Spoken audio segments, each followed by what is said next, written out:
Hey Brad, hope all is well. So looking at a summary of your data, hopefully you can see this in my cursor moving along the screen here, but you did 5 runs on Saturday, September 30th, and then another 5 runs on Sunday. And obviously some of them you did at pro mod weight and pro gas or whatever with 12:25 and 14:30. So you can see the times, the start speed. These are the times for each of the individual distances. Top RPM, top speed in terms of mile an hour. The speed didn't really change that much, 2 miles an hour in terms of speed. EGT's pretty consistent across the board, except for one run that you didn't do a full pass.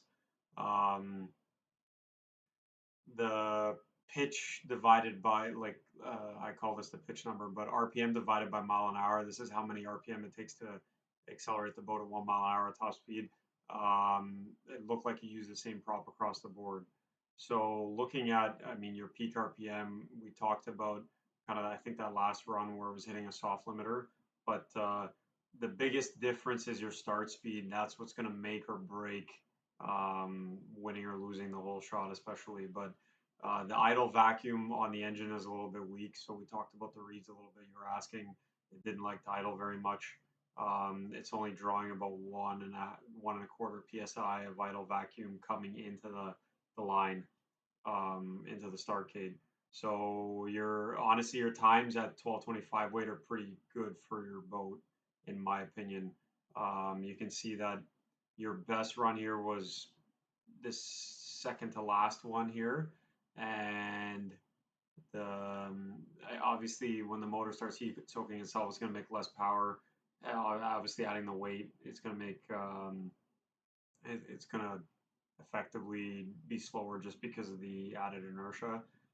It had the effect of about penalizing you about 5 miles an hour across the board in about 5 to 6 tenths of a second. The heavier weight. So I would obviously change the prop to optimize for that, but for a setup to just add weight and do this in pretty decent times. Um, there's a few runs here that we can look at.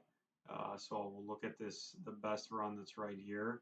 But if you kind of compare all of the lightweight runs to the heavier runs, this is kind of what it looks like. So I can align them all here, and we can look at longitudinal acceleration, and green is the lightweight setups, and blue is the heavier ones.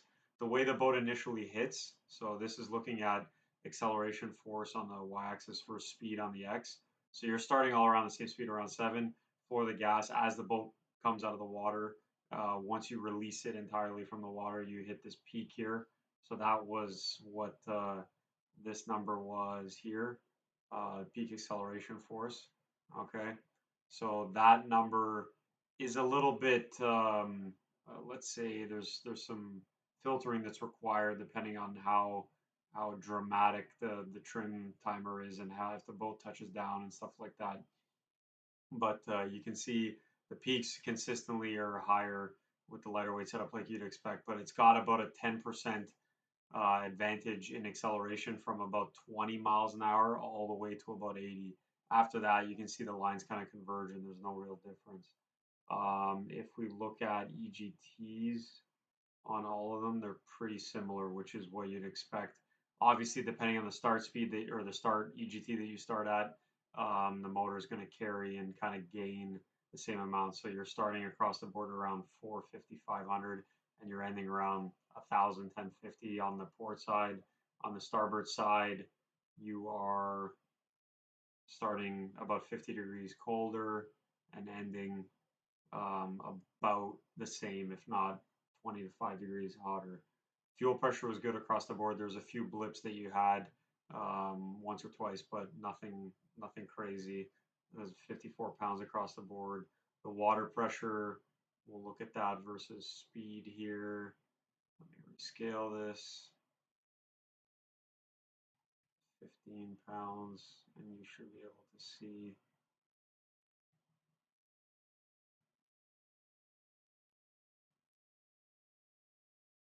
I think your water pressure sensor might not have been reading correctly. Let's Let's rescale this. Yeah, it wasn't, I don't think it's scaled 100% because I doubt you have 24 psi of water pressure. It could be reading double. If you want, we can reconfigure that, but you can see that issue there. Another thing, if we just pick off at a given, if we align all the runs here, I'll bring up GPS speed. So if we align all the runs here at this particular speed, which is about 75 miles an hour in the fast setup and the lightweight setup, you're about 4/10 of a second, 3 to 4/10 of a second already behind with the slow setup, and it's about 5 miles an hour behind. There was one run that you backed off early, I guess, because you just either beat the competitor or you got beat, one of the two. But aligning that, you can kind of see how all the green runs develop kind of the spread here. Let's do this and you'll probably see it a little better right here. So you can see at this given speed. Um, so this is about 3.5 seconds in, you're 5 miles an hour better across the board. Starts to converge towards the top when the boat kind of reaches terminal velocity with, it just runs out of steam at about 10.5. But yeah, hopefully that makes some sense. I'll leave this here and I'll send you a screenshot of this. But in general, this last run here, trim timer settings were good. Engine settings seemed decent, and yeah, it seemed like this is a good run for that particular class.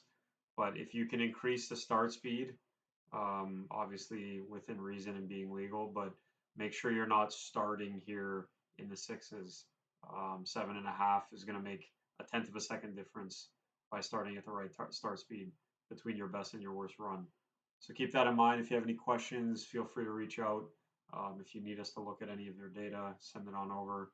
And when we receive the ECU, I'll remap it to remove that soft limiter so I can show you kind of how that looks here by showing you what the fuel curve looks like as a function of,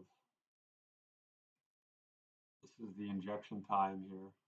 Ignore the few blips in the data. This is what's happening, kind of versus trim. But you're, when you punch the throttle at, we'll look at this. It's actually easier to look at, but you're about 5,000 RPM the moment you punch the throttle. It's peak torque. You have peak fuel quantity getting injected here. So this is milliseconds of injector opening time, and then it decays versus speed. So you can kind of see here how it's kind of decaying and then tapers off.